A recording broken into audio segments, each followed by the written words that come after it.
सुनाओ इंडसइंड बैंक अब देखिए 672.65 का प्राइस चल रहा है एंड हमारे सामने अब न्यूज आ चुकी है। मंडे को यहां पर शॉर्टर्स की बाट लगने वाली है। आरबीआई यहां पर बोल पड़ा है इंडसइंड बैंक के ऊपर। जितनी भी स्पेकुलेशन चल रही थी मार्केट के अंदर उसके ऊपर आएंगे, बट यहां पर आपके सामने ईयर टू डेट के हिसाब से बात करेंगे तो यहां पर 30.61% का नेगेटिव रिटर्न है निवेशकों के हाथ में। एंड बात यही चल रही है, क्या इंडसइंड बैंक अगला यहां पर यस बैंक होने वाला है एंड उसके ऊपर आरबीआई बोल पड़ा है। तो देखिए, अगर आपने शेयर खरीद लिए हैं 672 या 600 के भाव के आसपास, आपका यहां पर जो है ना लॉटरी टिकट लग चुकी है।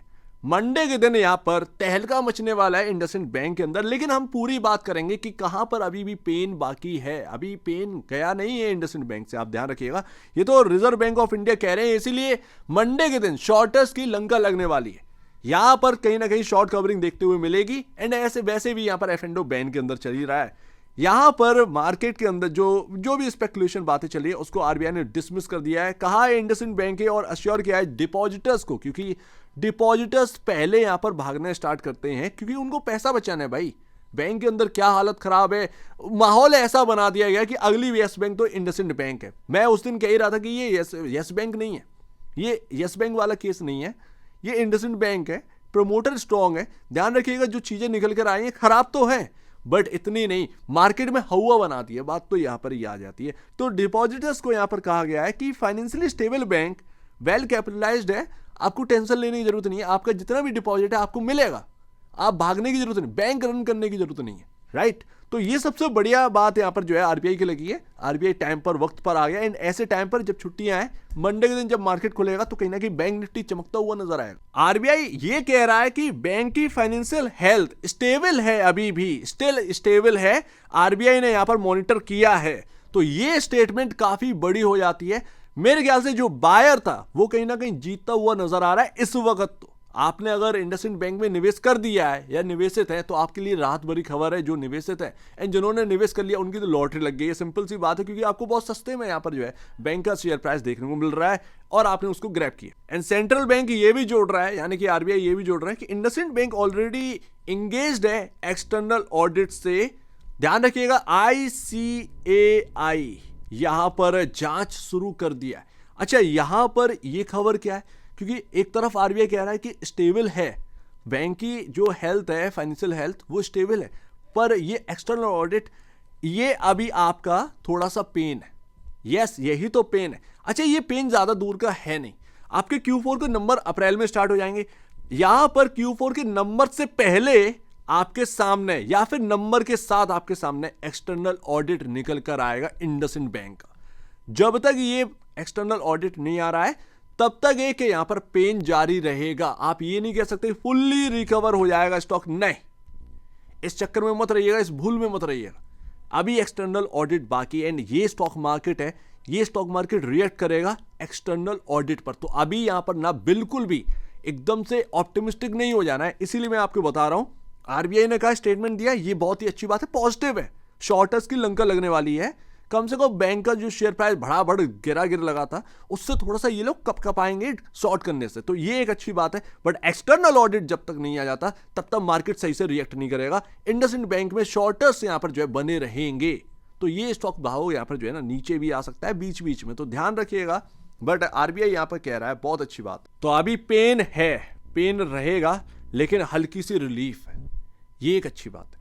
अच्छा, रिटेल निवेशक क्या है, देख क्या रहा है कि यार 1700 का ये स्टॉक ना मेरे को 600 के अराउंड मिल गया। लॉटरी टिकट, वाकई में एक लॉटरी टिकट हो सकती है अगर वो एक्सटर्नल ऑडिट आपके फेवर में आ जाए। समझ रहे हो ना? ये एक्सटर्नल ऑडिट जब भी आएगा उस दिन आप देखिएगा क्या ये तबाही लेकर आए। तबाही का मतलब एक या तो बहुत बड़ा सर्च या फिर एक बहुत बड़ा डाउनसाइड। अभी अपने को नहीं पता ना इतना, इसलिए मैं कह रहा हूं ऑप्टिमिस्टिक नहीं होना। हालांकि एक्सटर्नल ऑडिट से शायद मेरे ख्याल से कुछ प्रॉब्लम नहीं होने वाली, क्योंकि इसका प्रमोटर हिंदुजा ग्रुप, हिंदुजा पर भरोसा है, तो इस पर ध्यान रखिएगा। अभी हाल फिलहाल में आपको वॉलेटिलिटी से जूझना पड़ेगा। वॉलेटिलिटी काफी होगी, ऐसे में आपने शेयर का भाव यहां पर देख लिया, आपने बाय भी कर लिया, तो हो सकता है आपको उसमें लॉसेस लगे, बट वो लॉसेस जब तक एक्सटर्नल ऑडिट नहीं आ जाता तब तक शायद बरकरार हो सकता है। आपको बीच बीच में गेन भी देखने मिले। ये वॉलेटिलिटी है, ये वॉलेटिलिटी रहेगी। जहां एक्सटर्नल ऑडिट आ गया और सब कुछ सही निकला, यानी कि जिस तरीके से कहा जा रहा है कि 2.35% का यहां पर नेटवर्थ का यहां पर जो है लॉस है, तो अगर ये 2.35% से इंक्रीज नहीं होता है, कोई दिक्कत की बात नहीं है, 2.35 के दायरे में बहुत अच्छी बात है। अगर ये मान लीजिए 5% या 6% निकल आया, तो फिर यहां पर ना प्रॉब्लम रहेगी। ऐसे में मैनेजमेंट का अदला बदली हो सकती है, तुरंत ही जो सीईओ है उनको भी हटाया जा सकता है फटाफट। तो ये सारी चीज़ें हो सकती हैं। मैनेजमेंट में अदला बदली आरबीआई कर देगा एक झटके में, किसी को सुनना नहीं है उसको, तो ये सब होगी। बट अगर 2.35% जो बताया गया उस हिसाब से ही अगर आया कि नहीं भाई 2.35% का ही पेन है, या फिर 2.35% का नहीं बल्कि 2.30% का पेन है, एक्सटर्नल ऑडिट ने ये कह दिया इनके डेरिवेटिव पोर्टफोलियो में, तुरंत फटाफट यहां पर भरोसा लौटेगा इंडसइंड बैंक के ऊपर निवेशकों का, धड़ल्ले से कहीं ना कहीं खरीदारी देखने को मिल सकती है। तो ये सारी चीजें होंगी। ये अभी ना एक तरीके से लोग बैट लेंगे, यहां पर बैट लेंगे, एक होप बिल्डअप होगी, ठीक है, एक यहां पर शॉर्टर भी रहेगा और किसकी लंका लगने वाली देखते हैं। तो मतलब अगर एक्सटर्नल ऑडिट अच्छा आ गया तो शॉर्टर्स यहाँ पर जाएंगे, शॉर्ट कवरिंग होगी, अच्छे खासी तरीके से यहाँ पर प्राइसिंग देखने को मिलेगी। तो ये सारी चीजें होनी है एंड उसके बाद स्टेबिलिटी आ जाएगी इस स्टॉक के अंदर। एंड बहुत सारे लोगों का सवाल होगा कि ये यस बैंक जैसा सिनेरियो देखने को मिला, नहीं, यस बैंक में जो एनपीए थे वो बहुत ही ज्यादा बिगड़े थे। राणा कपूर सब कुछ छुपाए हुए थे, राणा कपूर ने हर एक बात को छुपा लिया था, उनके असेट्स बिल्कुल खराब हो गए थे। इंडसइंड बैंक में ये स्थिति नहीं है। उनका अगर आप जो देखेंगे लोन बुक तो इतना स्ट्रेस है ही नहीं, उनका माइक्रो फाइनेंस से काफी स्ट्रेस था, वो जो एनबीएफसी इन्होंने एक्वायर करी थी उसकी वजह से, समझ रहे ना, एनबीएफसी एक्वायर करी थी उसकी वजह से यहां पर जो है ना जो मर्ज हुई थी आपके सामने भारत फाइनेंशियल्स, उसके मर्ज होने के बाद वो तो भाई एनबीएफसी है, वो तो माइक्रो फाइनेंस लोन बांटेगी, तो उसकी वजह से प्रॉब्लम आ गई थी। उसको यहां पर सफाई करते करते इनके हाथ खराब हो गए, बस इससे ज्यादा और कुछ नहीं है, इससे ज्यादा आपको समझना भी नहीं है।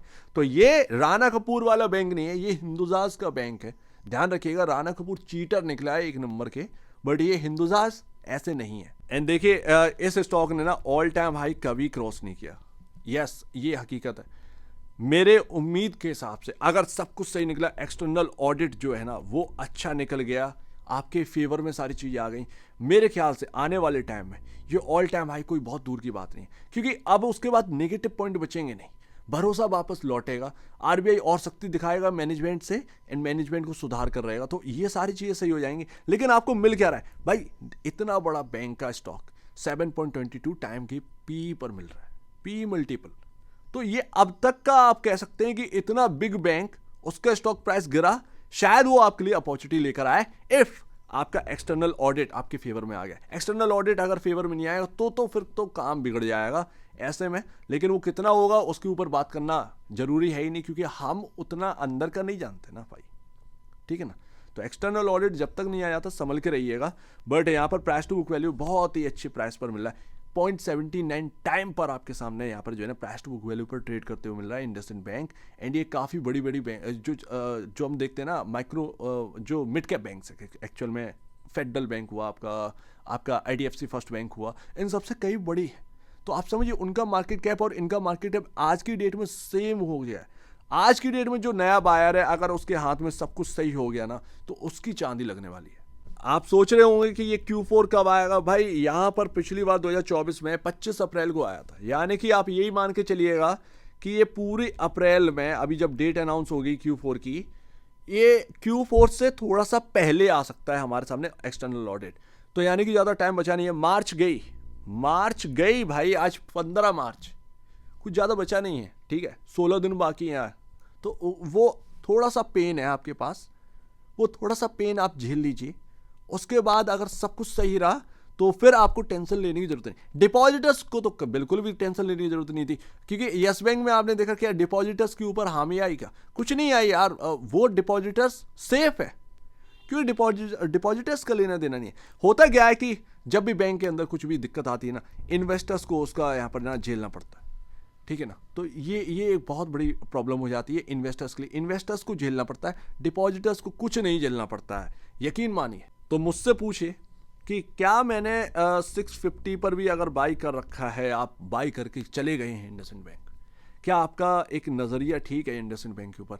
गलत नहीं है एक तरीके से, बट जब तक एक्सटर्नल ऑडिट नहीं आएगा ना, तब तक ये आपका एक बैट टाइप का है, एक होप पर बैट है, क्योंकि आपको नहीं पता कि एक्सटर्नल ऑडिट कैसा आ रहा है। या तो वो प्लस में आएगा आपके लिए, या फिर वो नेगेटिव आएगा। जो भी होगा वो स्टॉक का भाव यहाँ पर ये रिएक्ट करेगा। तो एक्सटर्नल ऑडिट से पहले आप किसी भी भाव पर बाय कर रहे हैं, आप थोड़ा सा एक रिस्की बैट खेल रहे हैं। ये आपको याद रखना है कि नहीं भाई यहाँ पर कोई मेरे को बचाने के लिए आएगा, नहीं ऐसा नहीं है, आपको कोई बचाने वाला नहीं आएगा। ध्यान रखिएगा, वो एकदम से रिएक्ट करेगा स्टॉक, एंड जो भी होगा वो आपको यहाँ पर जो है ना देखना पड़ेगा। तो उसके लिए तैयार रहना पड़ेगा, हर चीज़ के लिए तैयार रहिए, प्लस के लिए भी माइनस के लिए भी, क्योंकि हमें नहीं पता कि एक्सटर्नल ऑडिट कैसा आ रहा है। तो उसी हिसाब से बाई करिए, उतना ही बाई करिए जितना कि आप झेल सकें। ठीक है, ज़्यादा ऑप्टिमिस्टिक होने की जरूरत नहीं है।